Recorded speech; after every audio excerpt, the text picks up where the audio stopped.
একটা মানুষ যদি অপরাধ করে থাকে তাকে আপনি লিগেল আইনে বিচার করতে পারেন।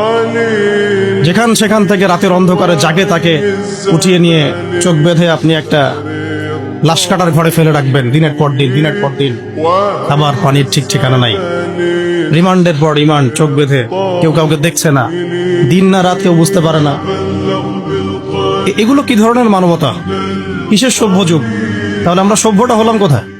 এগুলো তো আপনারা তো ইসলামকে গালি দেন তথাকথিত সুশীলরা, যে ওটা মধ্যযুগীয় বর্বরতা ইত্যাদি ইত্যাদি। নাউযুবিল্লাহ। হ্যাঁ, এই কথাগুলো শুনেন না, মধ্যযুগীয় বর্বরতা। যখন আমরা বলি যে কোরআনের মধ্যে হাত কাটার বিধান আছে, চোরের হাত কাটার বিধান আছে কোরআনের মধ্যে, ব্যভিচার করলে 100টা বেত্রাঘাতের বিধান আছে, বিবাহিত ব্যক্তি যদি ব্যভিচার করে রজমের বিধান আছে, হত্যার বদলে হত্যা আছে, কিসাস, মানে চোখের বদলে চোখ, কানের বদলে কান, হাতের বদলে হাত, দাঁতের বদলে দাঁত, জানের বদলে জান। তারপরে ডাকাতি করলে ডান দিকের হাত বাম দিকের পা কেটে ফেলার বিধান আছে। কেউ যদি নবী সাল্লাল্লাহু আলাইহি ওয়াসাল্লামকে গালি দেয়, শাতেমে রাসূল, তাকে মৃত্যুদণ্ড দিতে হবে, বিধান আছে।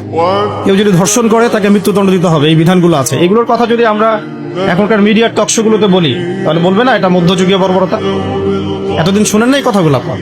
তাহলে এই গুম খুনের রাজনীতি আর কোন যুগের বর্বরতা? এটা কোন যুগের বর্বর? আধুনিক যুগের বর্বর, তাই না? আধুনিক যুগের প্রাচীন বর্বরতা। এগুলো আবু জেহেলদেরকেও ছাড়িয়ে গেছে আর কি। তো আমরা এক জালেমের জায়গায়, আমার কথা একদম স্পষ্ট, এক জালেমের জায়গায় আমরা আরেক জালেমকে সহ্য করব। এই অমানবিক গুম খুনের রাজনীতি বন্ধ করতে হবে। ছাত্রদের পড়াশোনার উপযুক্ত পরিবেশ নিশ্চিত করতে হবে। পড়াশোনার মধ্যে ইসলামী কারিকুলাম ঢোকাতে হবে। সমস্ত রকম এই যে ট্রান্সজেন্ডার, নোংরামি, ভণ্ডামি, নষ্টামি, এগুলো বন্ধ করতে হবে। এখনকার বাংলাদেশে আমরা ওই ধরনের বিষয়গুলো আর টলারেট করবো না ইনশাআল্লাহ। অনেক হয়েছে, আমি আপনাদেরকে বললে আপনারা চোখের পানি ধরে রাখতে পারবেন না।